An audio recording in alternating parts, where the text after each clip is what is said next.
आज हाटर घर को नहीं आसली गोटे बढ़िया जिनस कंचा बैगण पलई आंब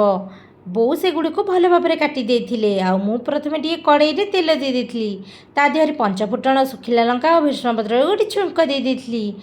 तापर कटा ही रखिथिबा बैगण पलई आंब को धोई धोई ता देहरे पकई देथिली आ ता देहरे दे देथिली लूण हळदी और लंका गुंड ये सब को देदेला पर ताको किछि समय पर छाड़ देथिली एपट सेपट कर भल भाव में कषाकषि कर देथिली आ भल भाव में कषाकषि हो गला पर ता देहरे टिके पानी दे देथिली आ घोड़े सीझा छाड़ देथिली देखिए जमी आंब सीझी जाइए पानी भी बहुत भल भाव में मर जाइए